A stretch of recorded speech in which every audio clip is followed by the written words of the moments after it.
coming to. This is a great crowd. I mean, it's nice to see that enthusiasm in North Sydney. As near as we can tell, only one shipyard in Atlantic Canada employs more than 50 full-time people, and that's the Halifax shipyard. So, you know, you have to put it in, still have to put it in perspective. What are we talking here with regards to jobs? Are we talking part-time? Are we talking seasonal? Are we talking contractual? We don't have any of that information at this point in time. What we do know is, as of the July 10th article in the Cape Breton Post, CME said they had 8 employees in North Sydney. To the best of our knowledge at this point, only 1 or 2 of those are from North Sydney. Two? And if CME can validate, or you know, that they absolutely have to have Archibald's Wharf, and why they have to have it, then we can make that collective assessment whether we think it's a good investment for North Sydney or not. The point is, at this time, we don't know whether that's a good investment. And certainly, I'd like to go back to the process, as I've said before, of evaluating, did they look at Rowley's Wharf, which has just as much water and just as much wharfage, and is not in the is not the last green space in downtown North Sydney. And moreoverly, I'd sure as heck like somebody to do something with the $6 million that we spent over in Point Edward for container ships that apparently are coming. The BIDA has been working, and I don't want to contradict Mike here, but it's about 2 years with Marine Atlantic in context of the new terminal that's being constructed, and you all know where it is, and it's a great opportunity for the town of North Sydney, for the first time, a $22 million structure right on our doorstep to help funnel in the over 350,000 people that come through our town every year.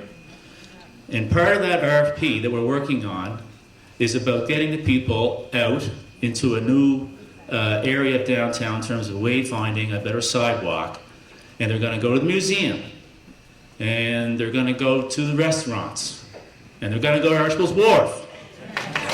Where else would they go? So we have this wonderful opportunity.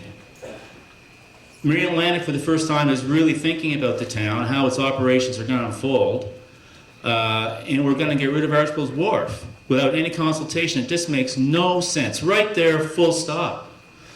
But there's lots of questions beyond that too, about the business case and about how the politicians can make decisions and not tell anybody in the community, the business groups, the business people, the everyday folks, about what they're doing until it's all rolled out, right? And that's wrong too.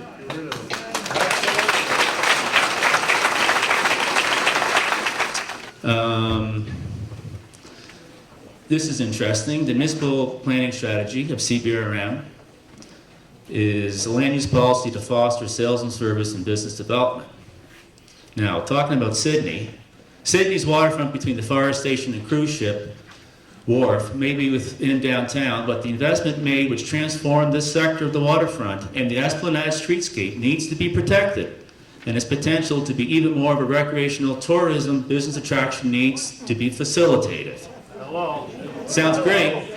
The minimalist land use policy is encouraging any and all kinds of development generally throughout the downtown Sydney are not appropriate for this high-profile sector of the downtown. Well, why doesn't that apply to Archibald's Wharf? We're all in the same city. That's our rules, not their rules. More passengers travel throughout the Marine Atlantic Terminal than visit the Fortress of Lewisburg National Park. It shall be the policy of Council to delegate the CBRM's Economic Development Manager and staff of the Planning Department with the responsibility of organizing and managing on an ongoing dialogue between Marine Atlantic and any business association of downtown North Sydney. Well, that hasn't happened.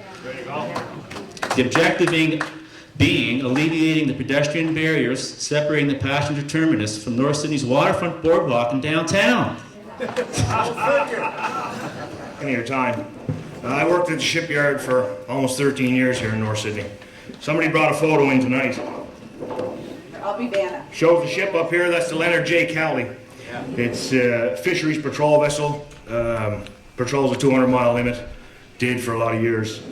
That vessel is on that cradle down there. There's cradle extensions down in that yard. That vessel is 236 feet long. At that time when I worked in that yard, There was 87 people employed, working around the clock. So don't tell me you need Archibald's Wharf to put 50 or 60 jobs in there, or possibly up to 100. I know better. I've been there. I stood up and said, so, you want to spend all this money on Indian Beach? Great, I think it's awesome. What are you going to do to stop it from flooding? And they just kind of looked at me and I said, well, the breakwater is damaged. We've already flooded and lost every building on that property. What are you going to do to fix it? They looked at me and said, well, I guess we can look at that. 2 more years. In 2008, when the NDP government got a majority, we were told as young people, it's gonna change. We're keeping young families in Nova Scotia. We're going to offer things to attract people back. In 2010, we also, again, as young people, had the promise that the shipyard in Halifax, if we won the $25 billion bid, we would have families come back. We won the bid in 2011. An Irving Ship Company was promised to receive $25 billion. Halifax, they are so far, 4 years into their phase, with $1 billion that have been put in to increase the size of the shipyard, with 2,500 positions coming, with the expected date of 2020 to 2021. Now, from CME, there has been conversation that when Halifax expands, in 8 years, when they expect to have their boom, that we will have a boom. That's 8 years away. That's not tomorrow. That's not 3 months. That's not 12 months. So North Sydney and our residents are not going to see that. Also, our skilled laborers, and if you talk to anybody in the trades industries looking for a Red Seal worker, you're not going to find those people here because our trades workers are out west. We're also not bringing people home for the amount of money that they've promised. $65,000 a year translates to $34.71. Please find me a shipyard worker anywhere in Nova Scotia that is currently making that amount of money in a laborer's position, because it's not happening. Yes, it is on dollar per dollar for out west, but out west is getting 88 hours a work week.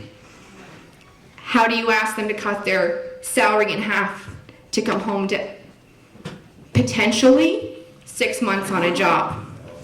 30 years ago, I worked in that shipyard. I've been working skilled trades for probably about 34 years now. 30 years ago, I worked in that shipyard. We put a bunch of money in there. And if you'll notice, there's a tug floating between 2 nice little wharves down there. Oh, that's a beautiful, nice little set of wharves. You should have seen the lift that was bought to go out on there. I did. Yeah, it was worth about $2 million, give or take 20 or 30 bucks. The place was flat on its face, and the people who owned the yard at the time took everything we put in there, and I do mean everything. I worked there. We never even had a screwdriver. They took everything that we bought for them back to Montreal. I think that we should keep the boardwalk the way it is. I love going down there with friends and family. When our grandma visits, she always takes us to get ice cream there. I have some of my first memories of Cape Breton there too. If they tear down the boardwalk, they tear down a part of me too. I will not let that happen no matter what. Sincerely, Megan Kotick.